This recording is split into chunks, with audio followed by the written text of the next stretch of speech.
Hello, welcome along, everybody. This is another edition of Talking CRM with Jeff and And David. David. And we're recording this the day after the England football team made their way to their final for the first time in so many years. Everyone's so excited. So we're feeling good, maybe not looking so fresh, Jeff. Oh no, we're looking good, feeling great, David. We are looking good, feeling great. And hello to you as well. Actually, we're neither of us are particularly committed to this. I'm a Welshman, and you're an Australian, aren't you? But shh, Don't tell the shh. story. All right, let's move on. We have a number of things to cover. Jeff is going to do a bit of a riff on the product release coming towards us in August, but I'll let him get to that in a mo. I'll kick off by just saying we've had a fantastic quarterly review. Now, we're on target, I believe, looking at the license numbers, to perhaps break around the same point or perhaps even outpace last year's numbers, particularly with the increases in the number of seats being delivered around the world. Now, I can't really say anything more because, like Sage, the company, we're in the quiet period ahead of the numbers release official to the stock market and others. So I can't say terribly much more until that's done. But I will call out some specific highlights, including terrific upticks in performance over the last year, including our Asia region, which is on track to double their sales over last year, and a quadrupling. I'm running out of words here. A quadrupling of sites in our Central European region. So, it's a big hands up, for those regions, right, Jeff? It is. It is.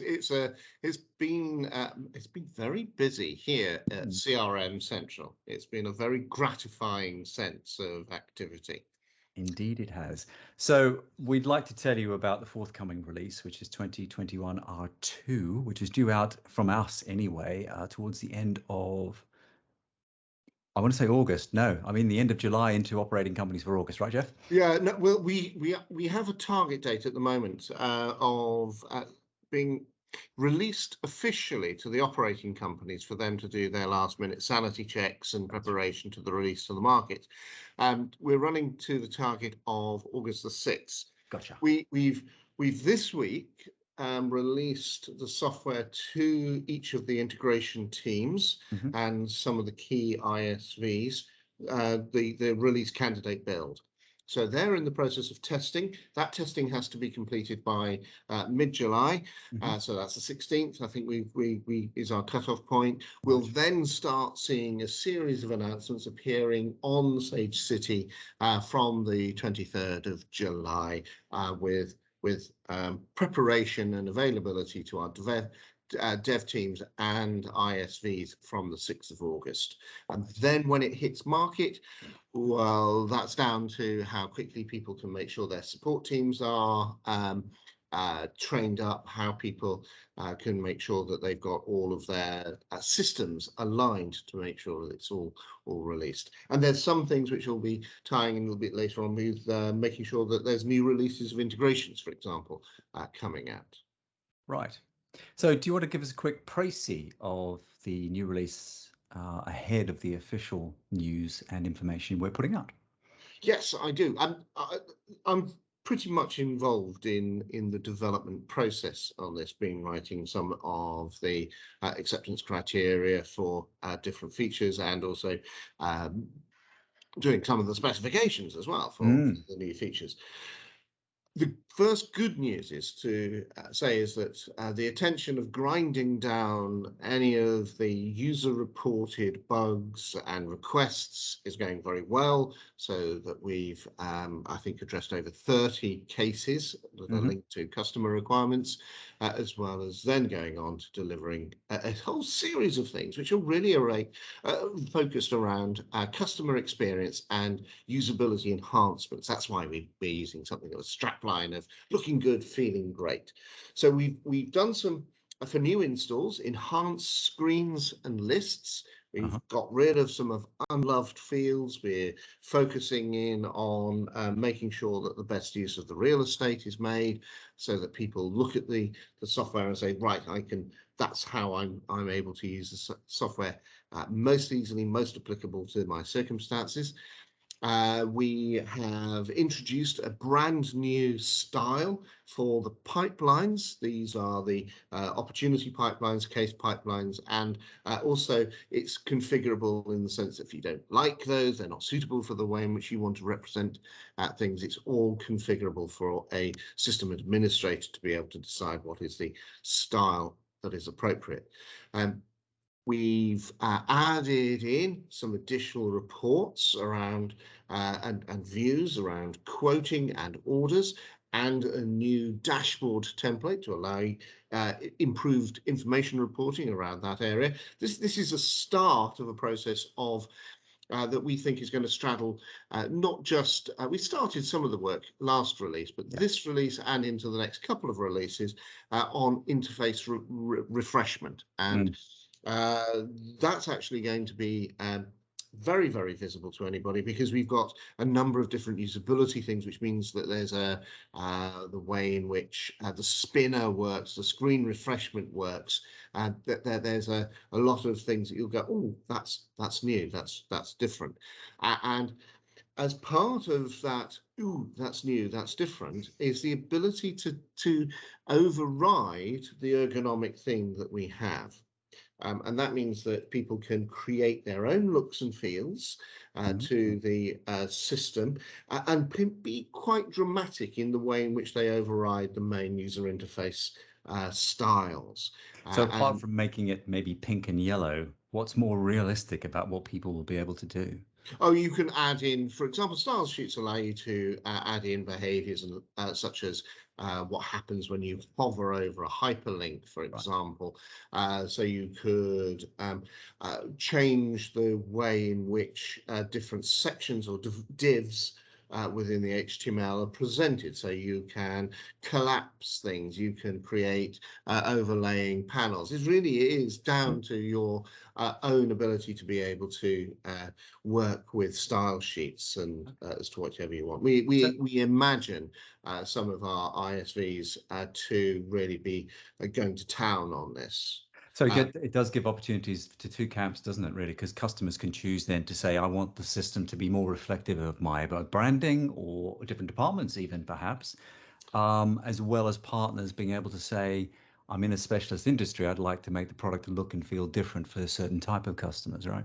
That's right. So you can either, we're going to be shipping an example of an override with the software, and that override is going to provide a style sheet that makes Sage CRM look like Sage Accounting, the cloud native product. So it'll look exactly like the way it and feels in the same way, the way in which you hover over a button and it changes color. So changing the fonts they use, the hyperlink behavior, and just basically giving that sense that this is a crisper, newer interface based on an existing pattern.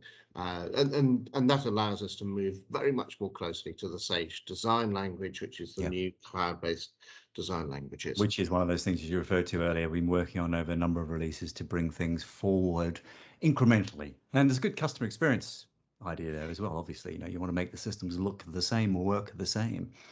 Yes, and what we want to be able to do is to allow our integration teams to remove any of the jarring sense that you're moving between different systems. So it allows Sage CRM to actually reflect the system that is the dominant system within an organization. Yeah. There are other changes. We've been doing some serious listening to what people want.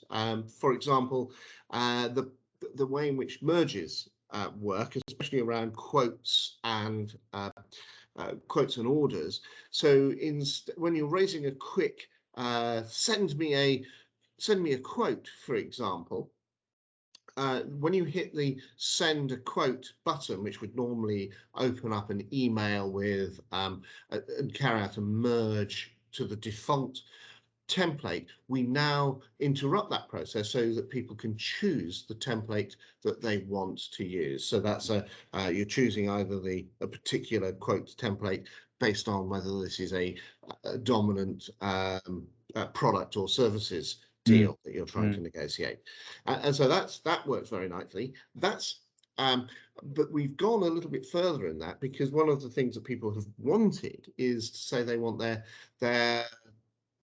naming of documents to tie to a intelligible mechanism. So you can actually look at a created document and say, that belongs to that template with that quote. And so we now have the option for quotes and order merges to follow the pattern of the naming convention adopted for quotes and orders as well. So that's all configurable within the system as well. Very good. Very good. And there's more, so we have, Okay. One of the things is that we have got we know that we're doing more and more work where CRM is at the end of landing pages. So people are being directed because of social media campaigns or email campaigns to particular landing pages. And those landing pages are very often containing CRM web to lead forms. So people want to be able to capture the data, either because one form is capturing people into say a subscription list for a newsletter, or it is a direct inquiry around a product. But the trouble is that beforehand there would be although there would be multiple web forms collecting that information, there'd only be a single return URL. Now we have different forms, not only logging the information in CRM, but returning people to where the business needs them to be. Excellent. So there's that. And of course, there's more. We've been looking at everything across the documentation. Documentation is always updated, but we have got a very large amount of documentation updates in the screen to make sure that everything from knowing how to secure the system, the use of HTTP headers, for example, they're all addressed within documentation to try and improve the experience for system administrators and implementers as well. And I think we're working on marketing packs as well, which is a relatively new departure in terms of the amount of material that we're creating for our customers. A busy release, I'd happily say. It's a busy release. I thought that 2021 R1 was a busy release, but this is a very, very busy release. I think, yes, but looking good, feeling great is the internal strapline that we're using for this, because it's such, people will notice it's a good feeling looking system. I think calling it an internal strapline on a video like this means it's no longer just internal, Jeff. Oh, have I let the cat out of the bag? I think you might have. So thank you. That's 2021 R2, a release coming to an operating company near you in August, September time. Keep a watch on our Twitter feeds, our social feeds, and of course, Sage City, where we'll be announcing proper release dates, what's coming in more detail, etc., etc., etc. Right? Yes. From now on to the end of July, there's going to be a real acceleration in the amount of material that starts to surface within the community. Okay, terrific. Thank you for the overview.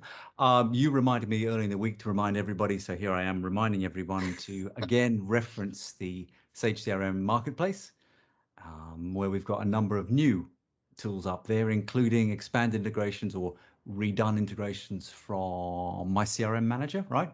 That's right.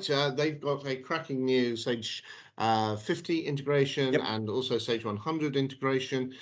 So it's all there, but of course, Sage CRM is one of the fastest growing bits of software on the marketplace. We've got time links. We've got in the UK, there's the Sage 200 integration, Cumulus integration. There's the Greatrix integrations as well for Intact and for Sage X3. All relying and using the the APIs that are on. We can check this out yourself. You can go to developer.sage.com and see that Sage CRM's API is listed there in the mid-market products alongside products such as X3 and Intact as well. Yes, so that's all up there. And there's some other new integrations as well that are not accounting, but they're things like maps and mobile accelerators and things. So quick reminder really to have a look at both the newer ones like My CRM Manager, but also the existing ones from S5 Mats, from CRM Together, and Timelinks, as Jeff has already said. So that's good stuff too. We're also hoping to talk about next time, probably, Jeff, the new South African Pastel integration, are we not? Oh yes, yes, and that is hot.